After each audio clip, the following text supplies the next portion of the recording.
is a gay panic joke offensive? Like, it seems like this is an actual thing that exists in reality, is that straight men are afraid of seeming gay. Yeah, and so that's not a good thing, but it's something that's real. So portraying it in a funny way, is that bad? That's what I couldn't tell from those clips, is who the audience was supposed to be laughing at, because there are so many scenes of like Chandler and Ross and Joey hugging, and then they'll like take a step back and say, "Oh, Right. should we hug like that?" And Right, then and there's actually, I just want to bring up one other plot line from a recent from an episode in the second or third season that is related to this. So Joey is an actor, and he's trying out for a role where he's playing a gay character.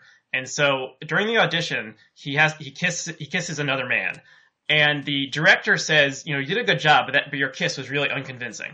So then the whole episode, or one of the plot lines of the whole episode, is Joey is trying to kiss either Ross or Chandler so that he can practice, so that he'll do a good job in the audition. So it's not treated like this is super disgusting, like, can we believe like a man would kiss another man, ew, gross. It's more like, it's just kind of silly that Joey is like, every chance he gets, like, oh, you're looking kind of sad, and then he like, reaches out to them, and they're like, I don't want to kiss you. So it's not, it's not like, ew, gay people are gross. It's more like, and they're not making fun of the fact that Joey is auditioning for a gay, playing a gay character in this movie or whatever.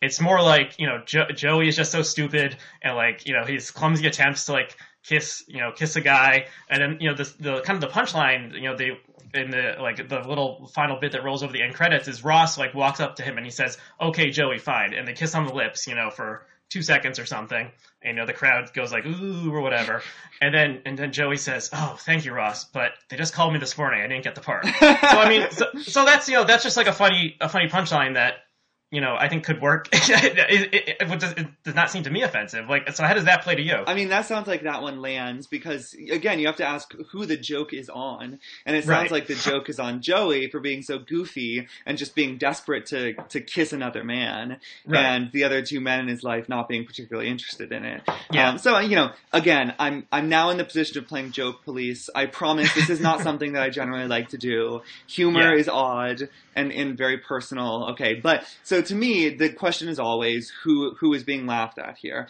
So that who is being laughed at, the character, because he's being goofy.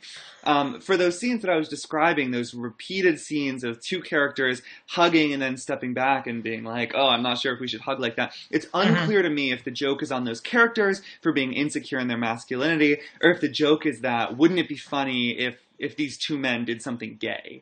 Right. I think it is kind of both, but like I think it is a legitimate thing to joke about, because like I said, it is a legitimate thing that still was happening in the mid 90s and still happens, is that, I mean, sometimes it can lead to violence. In that case, it no longer becomes funny. And I think it actually is something that kind of prevents a certain sense of intimacy among male friends, is that, they, not friends on TV, friends in real life, is that they, they don't want to come off as seeming gay.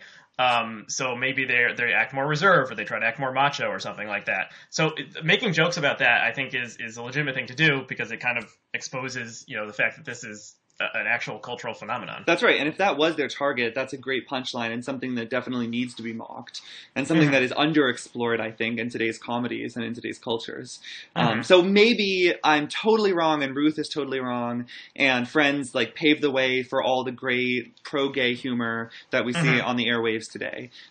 You've made a very compelling case. I just still think that the humor feels of its time, and underlying all of it, even the most seemingly progressive plot points, you have this question of, is part of the humor coming from the fact that gay stuff is icky? And it's never fully resolved for me. Yeah, I think that I agree with you that, gay equals icky is kind of a subtext of at least some of the jokes.